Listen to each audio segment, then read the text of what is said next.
ఈ మొదటిగా మనతో దేవుని వాక్యాన్ని పంచుకోవటానికి మన మధ్యలో డాక్టర్ సిరాజ్ గారు ఉన్నారు. పెద్ద పరిచయం చేయక్కర్లేదు, మీ అందరికీ తెలుసు. నిన్న కూడా మీరు వాక్యం విన్నారు. వారు మరి కాలేజీలో ప్రొఫెసర్గా చేస్తూ ఆ తర్వాత మరలా దేవుని పిలుపు మేరకు ఆ పనిని ప్రక్కన పెట్టి దేవుని సేవలోకి వచ్చి ముఖ్యంగా అనేక మంది విద్యార్థుల జీవితాలని మార్చుకోవటానికి ఎంతో గొప్ప సేవ చేస్తున్నటువంటి వ్యక్తి. అలాగే అనేక సంఘాలని దేవునిలో బలపరుస్తున్నటువంటి దైవ సేవకులు. వారు మన మధ్యలో ఉండటం మనకెంతో ఆశీర్వాదం. ఈ సేవ కట్టినటువంటి దేవుని దాసులు దీనబంధయ్య గారు చనిపోయిన తర్వాత ఇక్కడ ఉన్నటువంటి టీం అందరికీ కూడా కొంచెం యోహాను గారితో కలిసి ఆయన ఒక పెద్ద తలగా ఉండి ముఖ్యంగా ఆత్మ సంబంధమైన విషయాల్లో ఎన్నో మెలకువలు నేర్పిస్తూ ముందుకు తీసుకెళ్తున్నటువంటి దైవ సేవకులు. ఈ సమయంలో వారు వచ్చి మన సంఘంతో మాట్లాడాలని కోరుతున్నాను.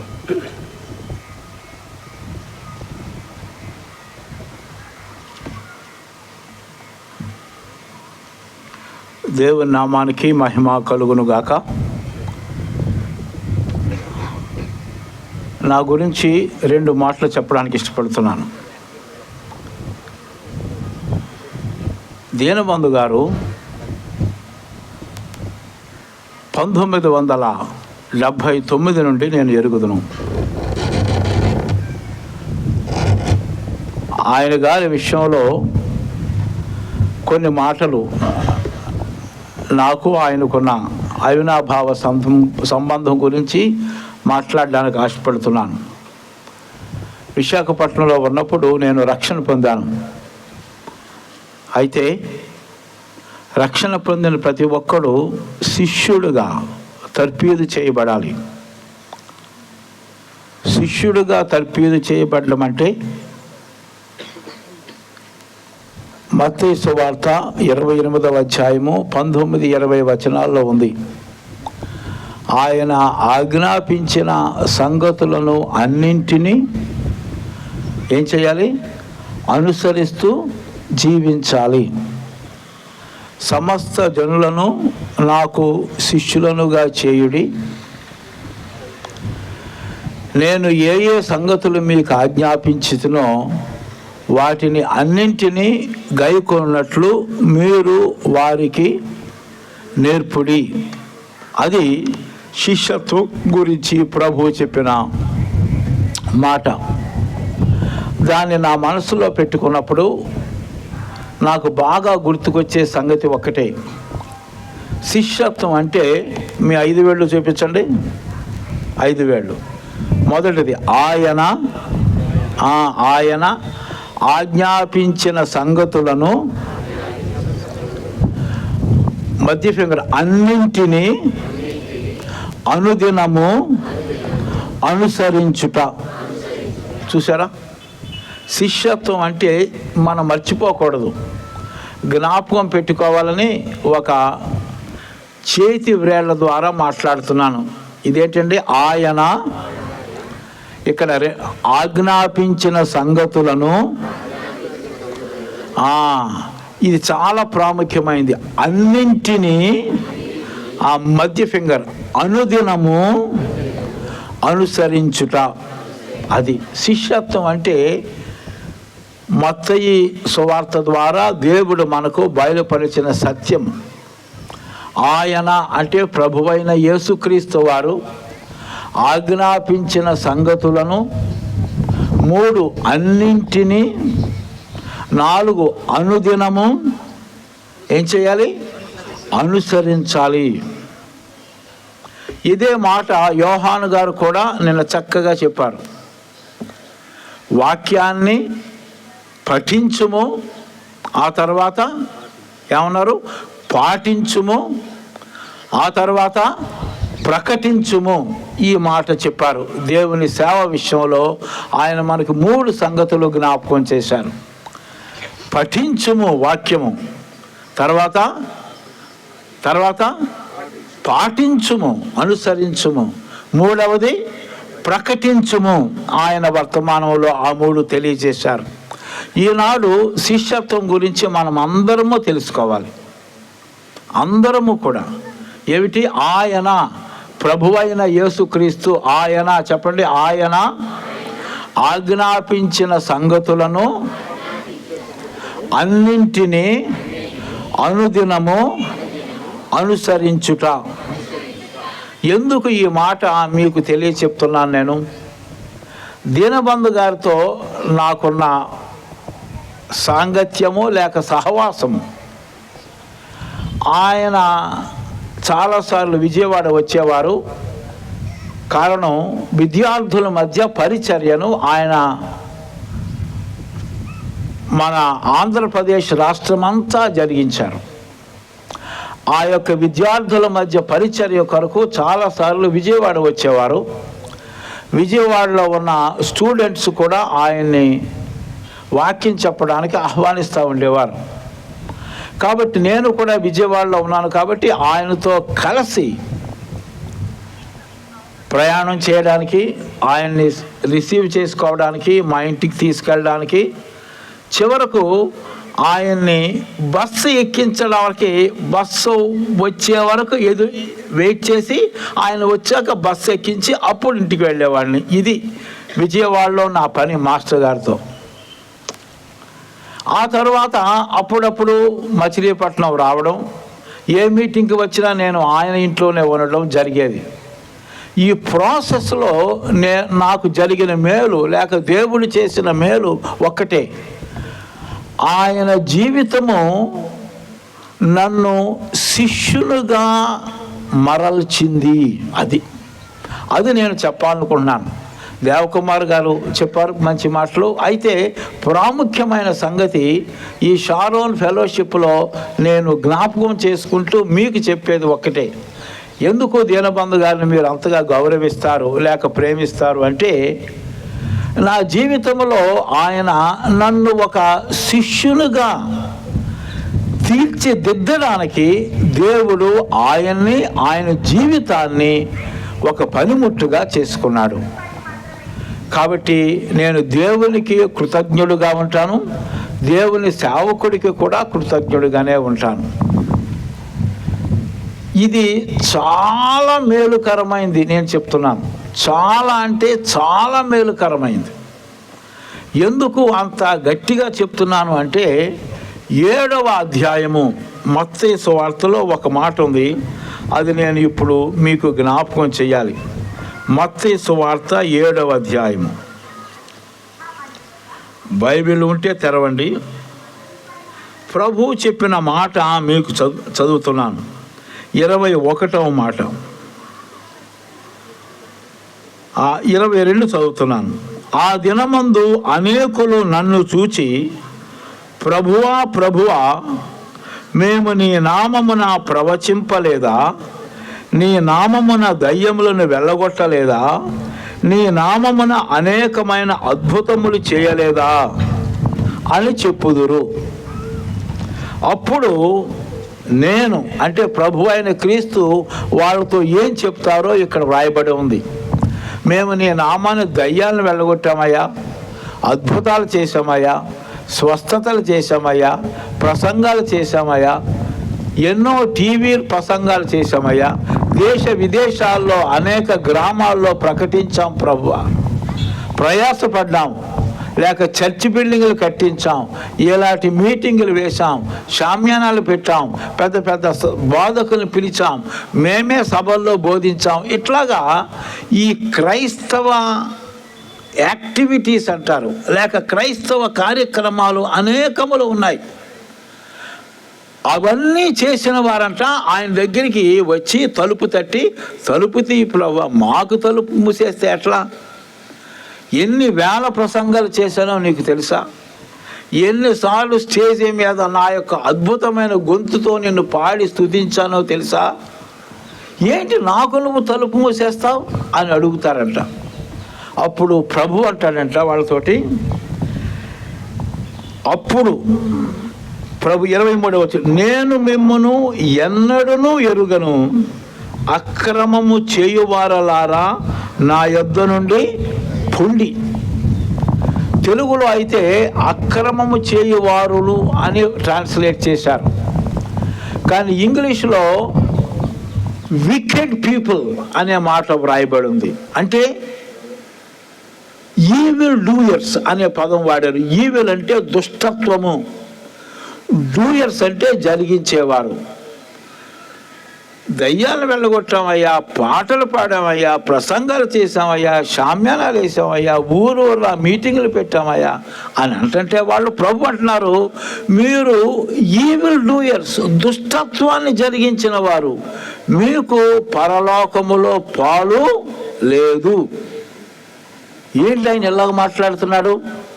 మరి ఎవరికొందు పరలోకములో పాలు అని క్వశ్చన్ చేస్తే చూసారా, 21లో ఆ మాట ఉంది.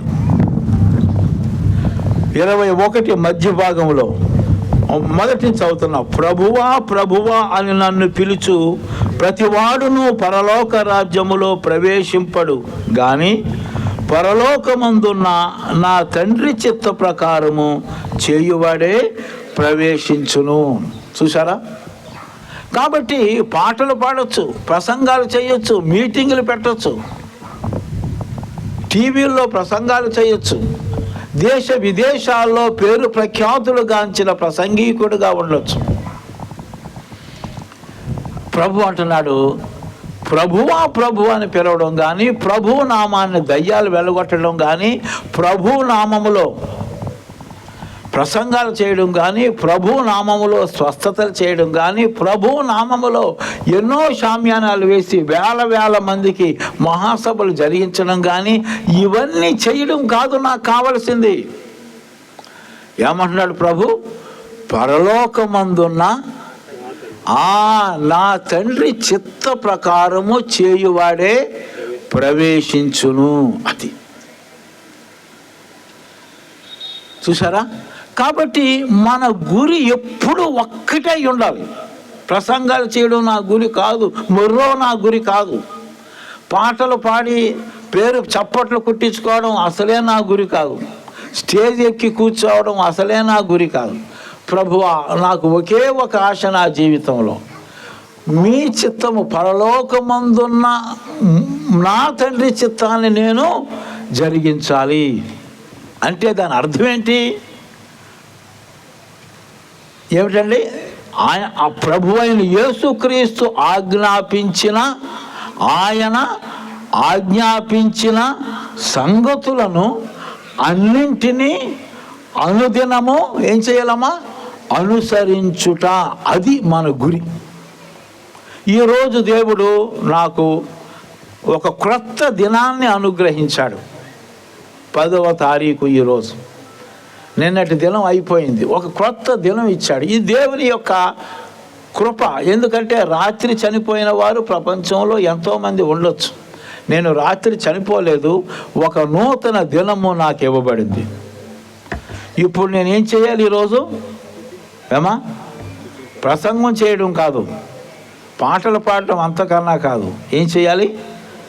దేవుని చిత్తమును ఏం చేయాలి? నెరవేరుస్తూ జీవించాలి. అవునా కదా? దేవుని చిత్తము ఎక్కడ దొరుకుద్ది మనకి? ఎక్కడ దొరుకుద్దమ్మా?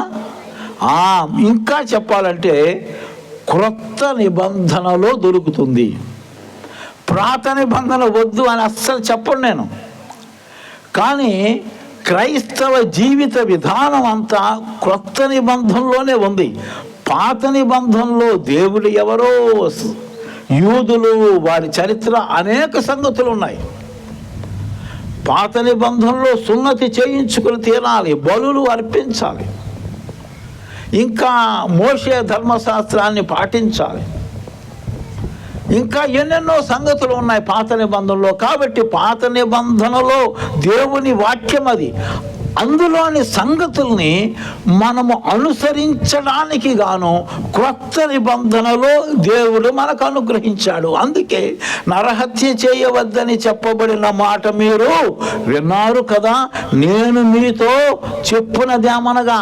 కాబట్టి క్రొత్త నిబంధన మీద మీ మనస్సు పెట్టాలి. అంటే మీ జీవితము ఎలా ఉండాలంటే క్రొత్త నిబంధన చెప్పినట్టుగా జీవించాలి.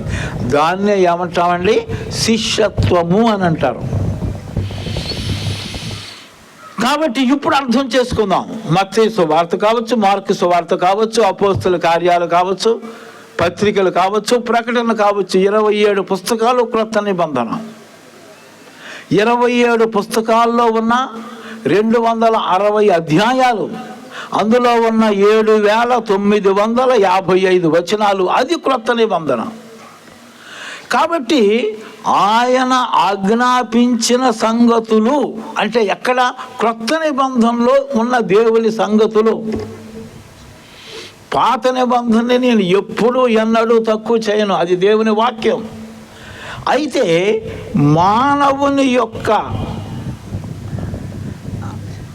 పరిణతిలో పాత నిబంధనలోని కొన్ని సంగతులు ఇప్పుడు మనకు అవసరం లేదు. మనము ఏ గొర్రె పిల్లను బలి ఇవ్వవసరం లేదు. అబ్రహాం గారు ఇచ్చాడు, ఇస్సాకు ఇచ్చాడు, మనం ఇవ్వాల్సిన పని లేదు.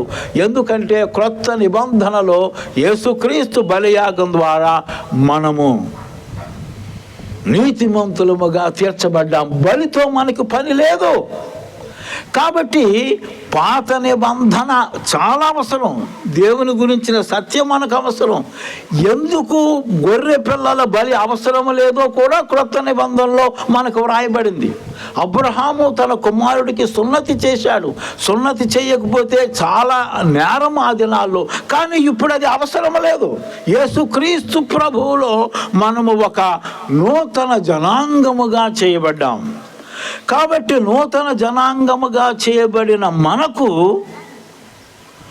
క్రొత్త నిబంధనలో ఉన్న ప్రతి వచనము, ప్రతి అధ్యాయము, ప్రతి పుస్తకము మన జీవితాన్ని శాసించేదిగా ఉండాలి. దాన్నే ఏమంటామంటే శిష్యత్వము అని అంటారు. ఈ కొత్త నిబంధనను అనుసరించడానికి, శిష్యత్వం అంటే ఏమిటో నేర్చుకోవడానికి దీనబంధు అయ్యగారు జీవితాన్ని దేవుడు నా జీవితంలో కొంతవరకు ఆయన ఒక పనిముట్టుగా చేసుకున్నాడు. అందుకని ఆయన మీద నాకు చాలా గౌరవం, నాకు చాలా ఆసక్తి ఉండేది. దేవుడు అంటే చాలా పట్టుదల ఉండేది. కానీ అది మానవ సంబంధమైన ఆసక్తి సరికాదు. పరిశుద్ధాత్మ యొక్క అధ్యయనములోనే నీ ఆసక్తి ఉండాలి అని కూడా నేను మాస్టర్ గారి జీవితం ద్వారా నేర్చుకున్నాను. ఇట్లాగా దేవుడు నాకు చేసిన మేలు. అందుకని నేను ఈ యొక్క సభలకు వచ్చినప్పుడు ఒకసారి దేవుడు చేసిన కార్యాలు, మాస్టర్ గారిని పిలిపించి అక్కడ స్థలం కొనడం కానీ, అక్కడ మీటింగ్లు పెట్టడం కానీ, ఈరోజు ఇక్కడ మీటింగ్లు పెట్టడం కానీ, అవన్నీ మనము నేర్చుకున్నాం. ఇది మాకు ఆయనకు ఉన్న అవినాభావ సంబంధం. ఇప్పుడు దేవుని వాక్యాన్ని కొద్ది నిమిషాలు మాత్రమే చదువుకుందాం. ఎఫ్ఎస్సి పత్రిక 3:15. ఎఫ్ఎస్సి పత్రిక 3:15 నేను చదువుతున్నాను, ఆలకించండి. మీరు అంతరంగ పురుషుని యందు శక్తి కలిగి ఆయన ఆత్మ వలన బలపరచబడినట్లుగాను. అది అంతరంగ పురుషుని యందు శక్తి కలిగి ఉండాలంటే దేవుని ఆత్మ ద్వారా మనము బలపరచబడాలి. ఇంకా మనం బాగా చెప్పాలి అని అంటే ఒక విషయం మనం అర్థం చేసుకోవచ్చు. అంతరంగ పురుషుని యందు మనము శక్తి కలిగి ఉన్నప్పుడు జరిగే ఒక గొప్ప మేలు ఏమంటే దేవుని యొక్క చిత్తాన్ని గ్రహిస్తాము, దేవుని యొక్క చిత్తాన్ని నెరవేరుస్తాం. అది ఈరోజు మన అంశంగా తీసుకుందాం. చూసారా, ఎందుకు అంతరంగ పురుషుని యందు శక్తి కలిగి ఉండాలి? అంతరంగ పురుషుని యందు శక్తి కలిగి ఉండడం అనేది దేవుని ఆత్మ ద్వారా మనము బలపరచబడుట ద్వారానే అది జరుగుద్ది. అంతరంగ పురుషుని యందు శక్తి కలిగి ఉండుట ఆయన ఆత్మ వలన మనము బలపరచబడినప్పుడు అంతరంగ పురుషుని యందు శక్తి కలిగి ఉంటాం. ఎప్పుడైతే అంతరంగ పురుషుని యందు అనగా మన మనస్సాక్షిలో, మన హృదయములో, మన అంతరంగములో బలము కలిగి ఉంటామో దేవుని యొక్క చిత్తమును స్పష్టంగా గ్రహిస్తాం ప్రతి విషయంలో. అంటే ఏమనుకున్నా, అనుదినము ఆయన చిత్తమును జరిగించుటకు మనం పిలువబడ్డాం. ప్రసంగాలు చేయడానికి పిలువబడలేదు, షామ్యానాలు వేయడానికి కూడా పిలువబడలేదు, పాటలు పాడి పేరు ప్రఖ్యాతులు సంపాదించడానికి అసలే పిలువబడలేదు. ఒకే ఒక దానికి పిలువబడిన అనుదినము. ఎన్ని దినములు బ్రతుకుతామో అన్ని దినములు కూడా ఏం చేయాలి? ఆయన చిత్తమును జరిగిస్తూ జీవించాలి. దాని కొరకు మనం పిలువబడ్డాం. ప్లీజ్, ఆ ప్రకారంగా దేవుని యొక్క చిత్తమును జరిగిస్తూ ప్రతి దినము జీవించాలి అని అంటే మనము అంతరంగ పురుషుని యందు శక్తి కలిగి ఉండాలి, బలంగా ఉండాలి. అంతరంగ పురుషుని యందు శక్తి కలిగి ఉండాలి అని అంటే దేవుని ఆత్మ వలన మనము బలపరచబడాలి. ఇది మన మనసులో పెట్టుకుందాం. ఒక్క విషయము నూతన నిబంధనలో జరిగిన సంగతి మనము జ్ఞాపకానికి తెచ్చుకుని దేవుని వాక్యాన్ని ధ్యానిద్దాం. అపోస్తుల కార్యాలు 4వ అధ్యాయము.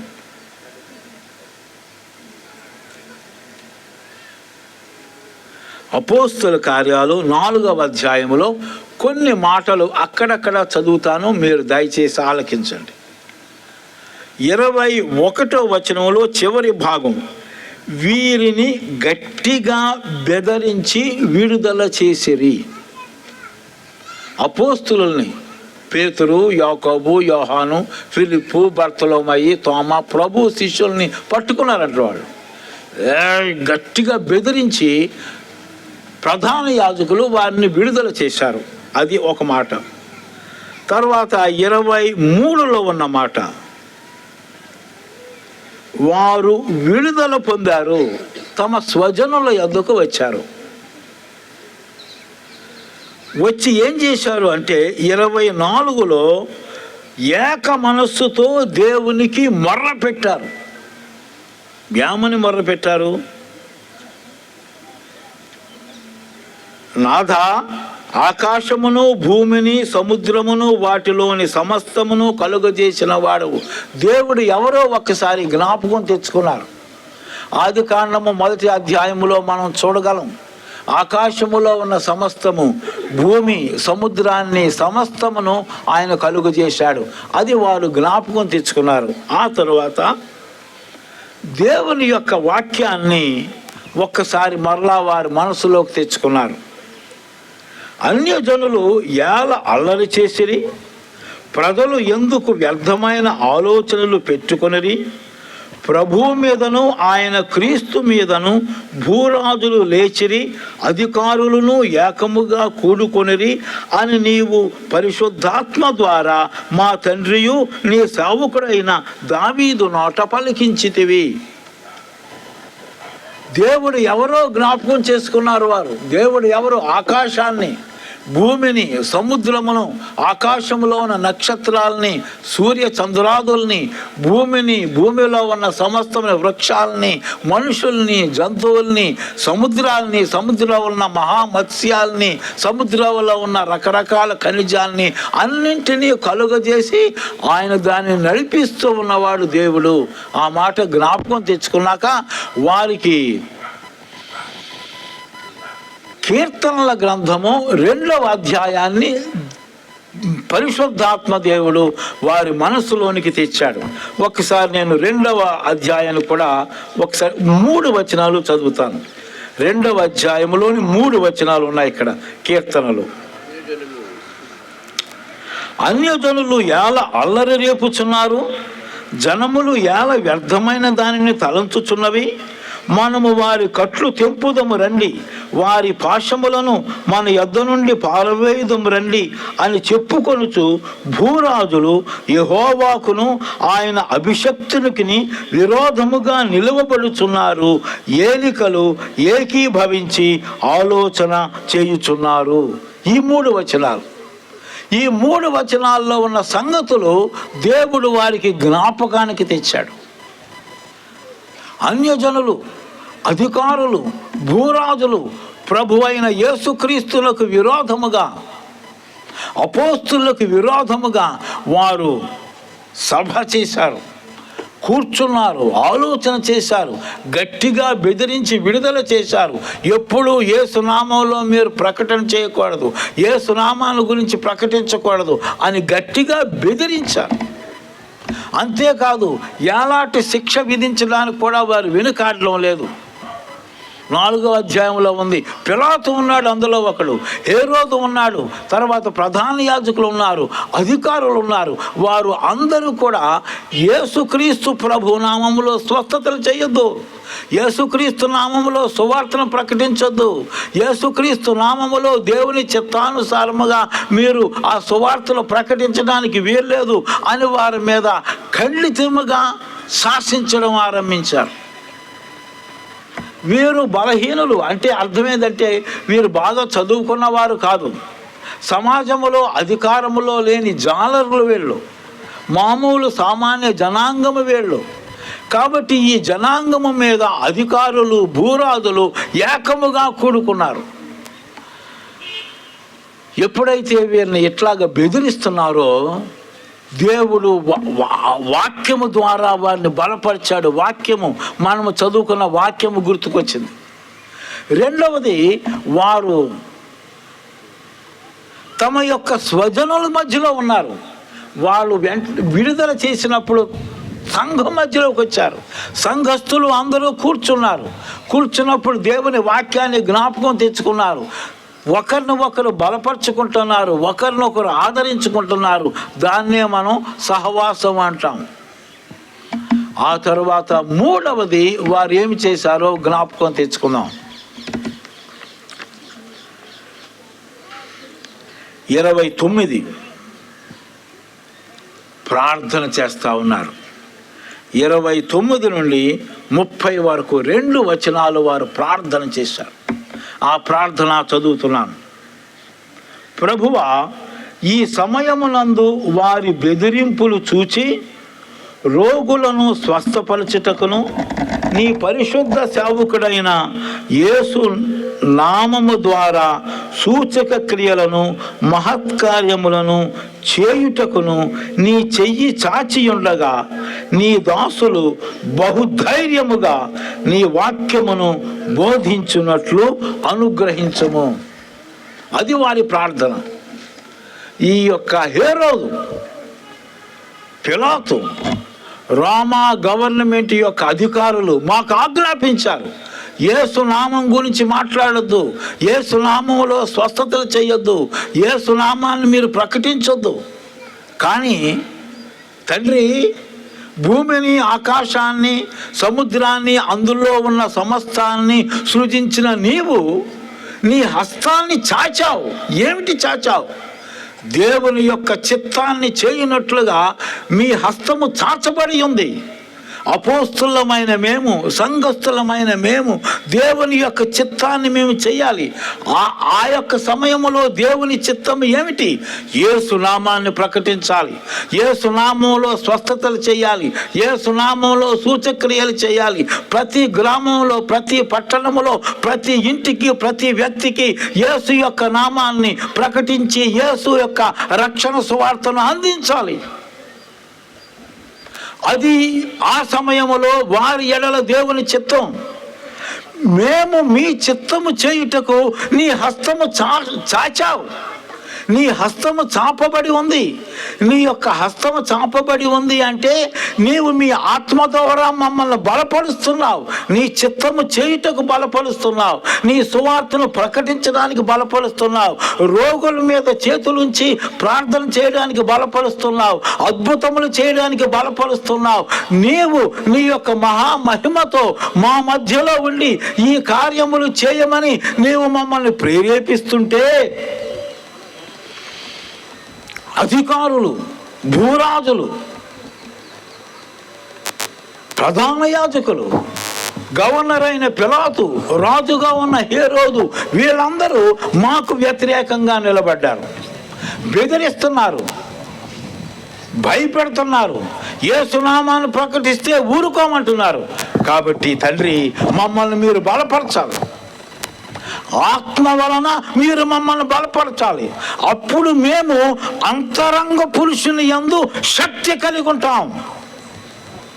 ఎప్పుడైతే మేము అంతరంగ పురుషుని యందు శక్తి కలిగి ఉన్నామో, సాతానుని మా కాళ్ళ క్రింద చితక తొక్కుతాం, దురాత్మల్ని పారద్రోలుతాం. రాజులు కాదు, చక్రవర్తులు కాదు, అధికారులు కాదు, ఎవరు ఎదురొచ్చినా నీ నామాన్ని ప్రకటిస్తాం, రక్షణ సువార్తను తెలియజేస్తాం. అంతేకాదు, యేసు నామములో స్వస్థతలు చేస్తాం, యేసు నామములో అద్భుతాలు చేస్తాం, యేసు నామములో సూచక్రియలు చేస్తాం. ఎందుకంటే వాటిని చెయ్యమని నీవు మాకు ఆజ్ఞాపిస్తున్నావు, నీ చిత్తమని మాకు తెలియజేస్తున్నావు. ప్రార్థన చూసారా, 3 మాటలు ఇక్కడ మనం వింటున్నాం. ఒకటి దేవుని వాక్యం, వారికి ఆధారము దేవుని వాక్యం. చూసారా, దేవుని వాక్యం అంటే మొత్తము బైబిల్ అంతా దేవుని వాక్యమే. ఆది కాండము నుంచి ప్రకటన వరకు ప్రతి వచనము దేవుని వాక్యము. కాబట్టి అపోస్తలులు దేవుని యొక్క వాక్యాన్ని జ్ఞాపకం చేసుకున్నారు, దేవుని వాక్యాన్ని గుర్తించుకున్నారు. ఇక వారికి బలం వచ్చింది. ఆ తరువాత సహవాసములో ఒకరిని బట్టి ఒకరు ఆదరించబడ్డారు, ఒకరిని బట్టి ఒకరు ధైర్యం తెచ్చుకున్నారు. దేవుని వాక్యము, తరువాత దేవుని యొక్క ప్రజలతో సహవాసము. ఇప్పుడు 3వది ఇక్కడ చూస్తున్నాం. 29-30 వచనాల్లో ప్రార్థన చేస్తూ ఉన్నారు. చూసారా, సహవాసము, దేవుని వాక్యము, ప్రార్థన ఏం చేస్తుంది అంటే ఆత్మ వలన మనల్ని బలపరుస్తుంది. ఆత్మ వలన మనము అంతరంగ పురుషుని యందు శక్తి కలిగి ఉంటాం. అది ఆ శక్తి ఏమిటో తర్వాత వచనంలో మనం చూడొచ్చు. వారు ప్రార్థన చేయగానే వారు కూడియున్న చోటు కంపించెను. అప్పుడు వారందరూ పరిశుద్ధాత్మతో నిండిన వారై ఏం చేశారు? దేవుని వాక్యమును ధైర్యముగా బోధించేది. చూసారా, ఎక్కడి నుంచి వచ్చింది ఆ ధైర్యం? సామాన్య ప్రజలు, ఒకవైపు రాజులు, ఒకవైపు అధికారులు, మరోవైపు గవర్నరు, మరోవైపు అన్ని రకాల అధికారము కలిగిన వారు బెదిరిస్తుంటే, భయపడుతుంటే ఏమాత్రము కూడా భయము లేకుండా ధైర్యముగా దేవుని వాక్యాన్ని బోధించారు. ఎందుకంటే వారు అంతరంగ పురుషునిలో శక్తిని పొందారు, దేవుని యొక్క చిత్తాన్ని జరిగించారు. మాట్లాడకూడదు, యేసు నామములో ఏ సూచక్రియ చేయకూడదంటే వీరు ఏమి వారి మాటలు ఖాతర చేయకుండా దేవుడిచ్చిన బలాన్ని బట్టి, దేవుడిచ్చిన ధైర్యాన్ని బట్టి వారంట ధైర్యముగా బోధించారు.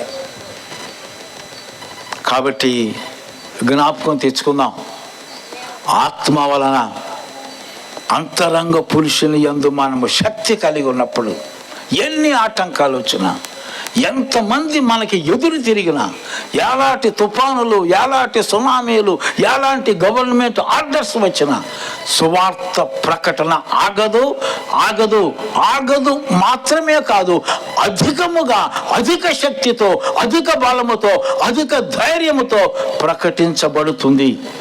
85వ అధ్యాయములో ఉన్న ఒక్క మాట గుర్తుపెట్టుకుందాం. దేశము ఏమవుతుందంట? దేవుని మహిమతో నింపబడుతుంది. ప్రార్థన చేసుకుందాం. ప్రేమగల పరలోకమందున్న మా తండ్రి, మా దేశాన్ని 143,60,00,000 ప్రజల్ని జ్ఞాపకం చేసుకోండి. విశ్వాసులమైన మేము అంతరంగ పురుషుని యందు శక్తి కలిగి ఈ దేశము యొక్క నలుమూలల్లోనూ 143,60,00,000 మందికి నీ రక్షణ సువార్తను ప్రకటించి వారిని రక్షణ అనుభవములోనికి నడిపించినట్లు నీ విశ్వాసులను బలపరచండి. అంతరంగ పురుషుని యందు వారు శక్తి కలిగి ఉండినట్లు ఆశీర్వదించండి. మా దేశాన్ని, మా ప్రజలను మీరు రక్షించుకొని వారికి నిజమైన సంతోష సమాధానములు అనుగ్రహించండి. పాప క్షమాపణ అనుభవంతో చెప్పుటకు సత్యము కాని మహిమాయుక్తమైన సంతోషాన్ని వారు అనుభవించాలి. మీ కుమారుడైన యేసు నామములో స్వస్థతలు, మీ కుమారుడైన యేసు నామములో ప్రతి ఆశీర్వాదం మా దేశములో ఉన్న ప్రతి ఒక్కరు పొందునట్లు అనుగ్రహించండి. యేసు నామములో స్తుతిస్తూ ప్రార్థన చేయుచున్నాము తండ్రి. ఆమేన్. Thank you.